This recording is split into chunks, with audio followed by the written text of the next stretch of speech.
F1 loses their main man as a sellout is expected, Lando Norris is under scrutiny for his self-belief, and the F1 drivers have been criticized for the way they race Max Verstappen. Do consider subscribing. Let's get into the latest F1 news. Sergio Perez revealed he has had 2 opportunities to change teams, but opted to stay at Red Bull because he relishes the challenge of being Max Verstappen's teammate. Perez's future has come under scrutiny as the season has progressed, despite signing a contract extension earlier this year, with the Red Bull driver having struggled for form in much of the second half of the year compared to his teammate. Red Bull team principal Christian Horner said he will evaluate how Perez has performed at the end of the season, with the team boss having been understood by PlanetF1.com to have approached Williams over a potential move for Franco Colapinto to join the Red Bull stable. Perez, meanwhile, admitted he has had the opportunity to switch teams but refused, saying he wants to end his career at the very top of the sport. While he admitted the pressure is full on in his position, the Mexican believes the majority of the grid would have loved to have been in his position at this point of his career. I had an opportunity, 2 opportunities to change teams, Perez revealed to GQ. When I looked at it, I thought, I really love the challenge I have at Red Bull. It's a massive challenge being Max's teammate. It's a challenge that basically trains you for all of it. So I said, I want to spend my last part of my career at the top, at the very top, where the pressure, it's full on. At the end of the day, when you go through a difficult period, there is a lot of talk, but ultimately, there is 90% of the grid who would have loved to have my career. Having been spoken about for much of the season by Red Bull bosses and media for the pressure under which he finds himself to perform, Perez admitted this is a part of Formula One as a whole. It's how the sport is. You have 1-2 bad races, a lot of negative talk about you and so on, Perez said. But it's also something in the culture of the team as well, with Red Bull. The surrounding talk, the contract talks and so on. It's just part of the game. Lando Norris needs to win in Las Vegas, not for the championship as there's no changing that, but for his self-confidence, which would have taken a blow in Brazil. Having won the sprint in Brazil, where Max Verstappen was demoted to 4th for a virtual safety car infringement, Norris lined up for the 71-lap Grand Prix, holding all of the cards. Not only had he reduced Verstappen's lead in the Drivers' Championship to 44 points, but he was on pole position with the Red Bull driver down in 17th place. What started as a perfect opportunity turned to frustration. McLaren pitted Norris for a fresh set of intermediate tires, only for the safety car to come out 4 laps later, when Franco Colapinto binned his Williams. Momentum shifted to Verstappen, who, along with the Alpine teammates, was gifted a free pit stop for new tires and lined up second in the middle of the Alpine sandwich, with Norris 4th. Verstappen made short work of passing Esteban Ocon to win the Grand Prix, but 2 mistakes from Norris dropped him to 6th place. Instead of making further inroads into Verstappen's advantage, Norris trails him by 62 points. That's the championship done, says former F1 driver Christian Danner. Verstappen will be world champion, he told Service TV. I've made up my mind on that. There's no changing that. But it may not be signed and sealed in Las Vegas, as aside from if he wins the race, Verstappen will only wrap up the title if Norris doesn't outscore him by 3 or more points. Danner is interested to see if the McLaren driver can rise to the challenge, as his mistakes in Brazil were not perfect for self-confidence. There is only one way for a racing driver to overcome insecurities, and that is success. But if you get beaten in a case like that, your mental strength is quickly gone. I'm excited to see how he handles it. As soon as he wins again, everything will be fine again. But there were a lot of mistakes. His fellow pundit Christian Klein agrees that Norris did not execute as he should have if he really wanted to compete for the World Championship. Mistakes happen quickly. We know that. But the really good drivers are less likely to make mistakes, and that is simply the case with Max. He gets the most out of difficult races. That shows a driver's talent. Greg Maffei's upcoming exit from Liberty Media is likely to reignite speculation about the potential sale of Formula One, even though the current owners have consistently maintained their position on this matter. As the president and CEO of Liberty Media, Maffei has played a pivotal role in the landscape of motorsport, particularly with his significant involvement in the company's acquisition of Formula One in 2017. More recently, he has been actively working on the purchase of MotoGP from Dorna, a transaction that is anticipated to be finalized in the next few weeks. The announcement of Maffei's departure came on a Wednesday, just before the markets in New York opened for trading, and was accompanied by a notable increase in the price of F1 stock overnight. Maffei is set to leave Liberty Media when his contract concludes at the end of this year. He joined Liberty back in 2005, and during his time with the company, he has led as CEO while overseeing various significant acquisitions and investments, including notable companies such as DirecTV, SiriusXM, and the Major League Baseball team, the Atlanta Braves.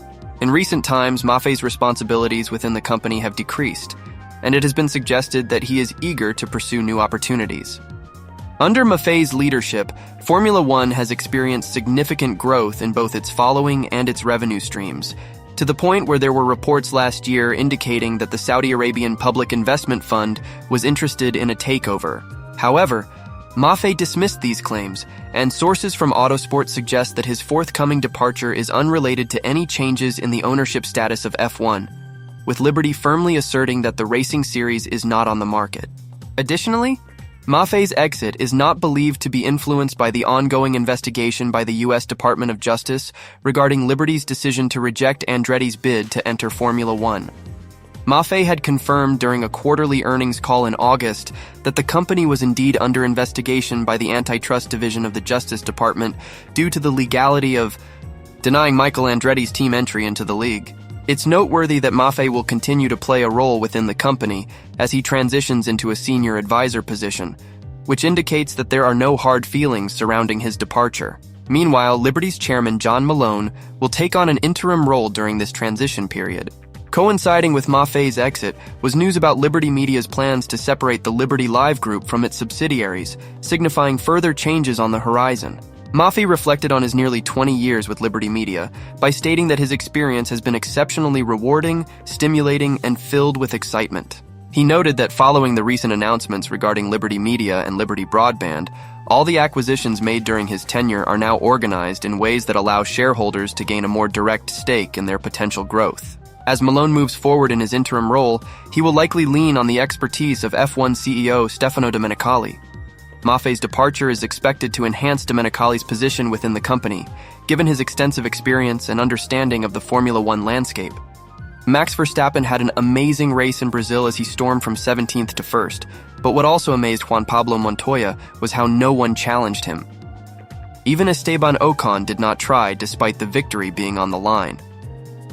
Verstappen's Sunday in Brazil went from anger when he almost tried to destroy the garage after a controversial red flag in Q2 in a rain-delayed Sunday qualifying session left him down in 12th place.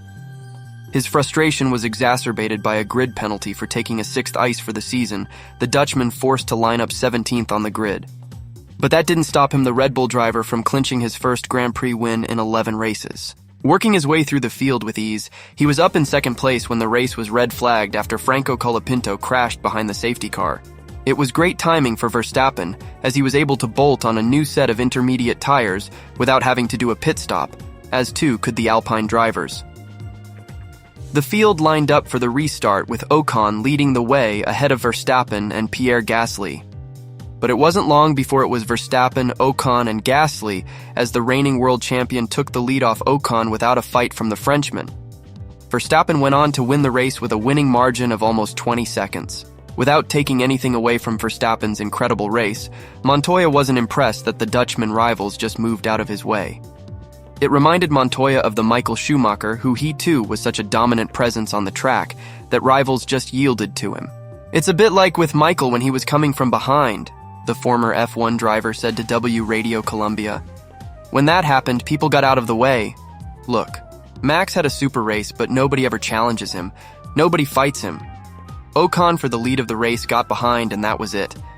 But if it's someone else, they go for the kill. It's amazing how people race differently depending on who it is." This season, Lando Norris has been the only driver to regularly challenge Verstappen wheel-on-wheel for position, the highlights of those battles being Austria, Austin, and Mexico. While the McLaren driver came off second best at the Red Bull Ring where he retired with a puncture after they made contact, he admitted it was a lesson learned. "We've gone over things a few times. I've learned many things," he said in the aftermath. "I think a lot of stuff I was anticipating and knew about. You're fighting against different people, fighting in different ways at the top comparing to when you're a bit further back like we have been the last year or so. But at the same time, Max has a very different way of racing compared to a lot of others, and that's some of the reasons why he's a champion. He used those lessons on the track in Austin, but there he didn't quite have the apex for the corner to have the right to it when he attacked around the outside, but came back in Mexico to pull off a move that would effectively stamp his mark as a title contender. Alas, it went wrong for the McLaren driver in Brazil, and with 3 races remaining, the title is all but Verstappen's as he leads by 62 points, with 86 still in play. If a racing team finds itself unable to compete for the top position in the championship next season, Fred Vasseur would not be shocked if they aimed for a lower spot in the standings, specifically what he referred to as X-2. This strategy would allow them to take advantage of the aerodynamic testing restrictions, or ATR, that govern how much testing teams can conduct within the sport of Formula One. Looking ahead, next year marks the final season for the current generation of Formula One cars and engines. The sport is preparing for a significant overhaul in 2026, when new engine and aerodynamic regulations will take effect. This overhaul will introduce a new type of power unit that features a balanced combination, where half of the power will come from traditional internal combustion engines, while the other half will be generated from electric sources. These new engines will also run on sustainable fuels, aligning with the sport's efforts towards more environmentally friendly practices. When it comes to the cars themselves, they are set to become more compact and nimble, shedding about 30 kilograms compared to the current models. In a notable departure from existing features, the drag reduction system, commonly known as DRS, will be replaced by a new manual override mode. This mode will provide drivers with an electrical boost to make overtaking easier during races, potentially changing how races are strategized and executed. Furthermore, the cars will incorporate active aerodynamic systems on both the front and rear wings, which will allow for more dynamic adjustments during races.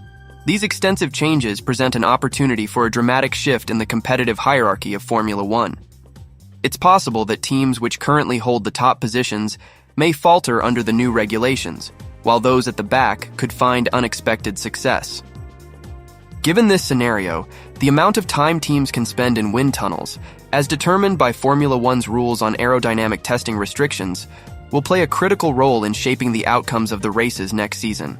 So much so that Vasseur mentioned he wouldn't be shocked if certain teams adopted a "we don't care" mentality regarding their standings in the Constructors' Championship for next season. The reasoning is simple. The lower a team finishes in the standings, the better advantage they will have when it comes to preparing for the 2026 season. In Vasseur's words, it's not critical in this period if someone has an advantage and is given more wind tunnel runs. He emphasized that at this stage, teams are making minimal progress with each run in the wind tunnel, which diminishes the immediate impacts of these regulations. He continued to explain the potential game-changing implications of the upcoming 2026 regulations, suggesting that teams that may not be in contention for the championship next season could take a calculated risk. They might decide to focus entirely on their development for 2026, regardless of whether they finish in positions that are above or below expectations.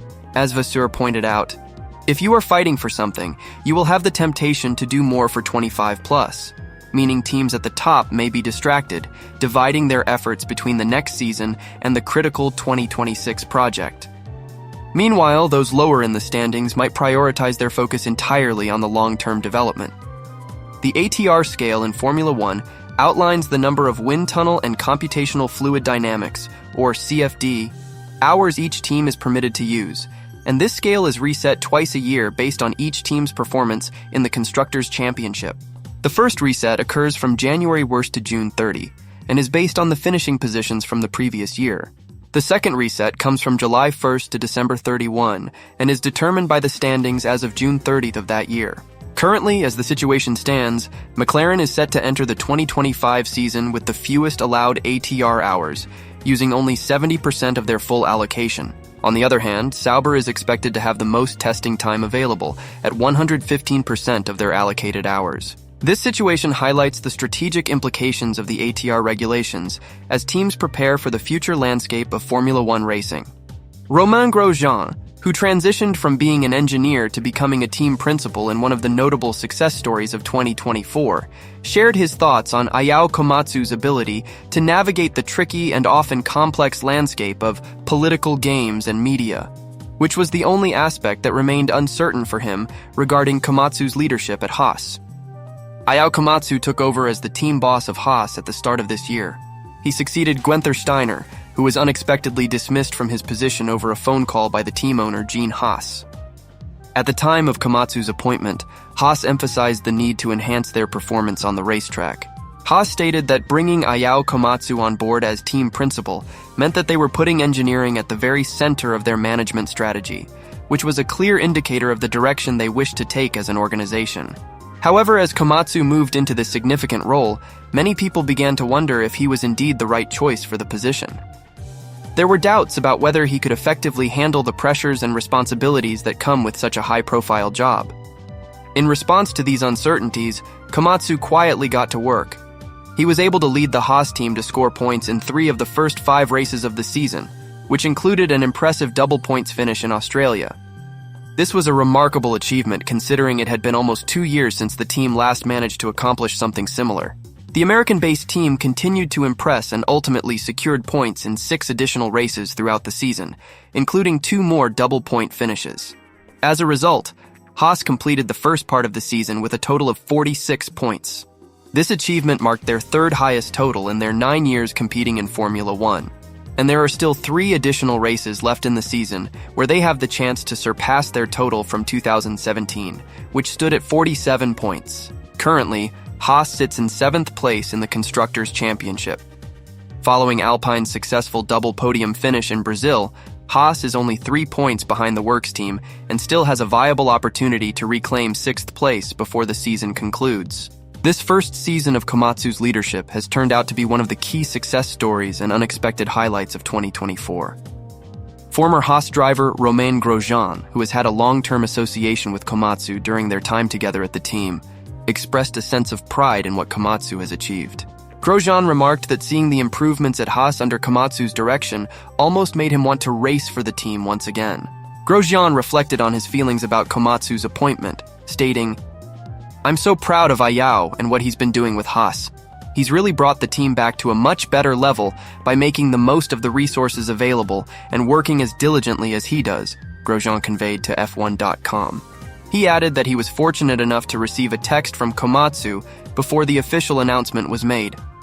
In that message, Grosjean expressed his pride in Komatsu for everything he had accomplished and his genuine happiness for him stepping into the new role. While Grosjean admitted he was uncertain about how things would unfold, he is now thrilled with the progress, exclaiming, "It's fantastic! It almost makes me feel like I want to race for them again."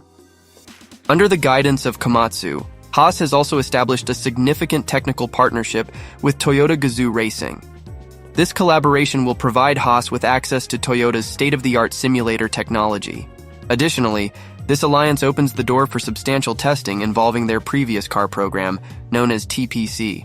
When asked whether he believed that Komatsu always had the potential to be more than just an engineer, Grosjean replied, "No, you never know.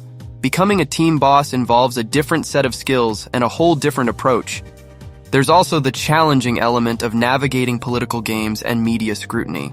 He admitted that he had no prior insight into how Komatsu would handle that part of the job. However, he had confidence in Komatsu's ability to set everything in motion for success. Ultimately, Grosjean noted that this aspect of leadership remained an unknown until Komatsu demonstrated his capability in that area, successfully performing exceptionally well. That's it for this one. I'll see you around.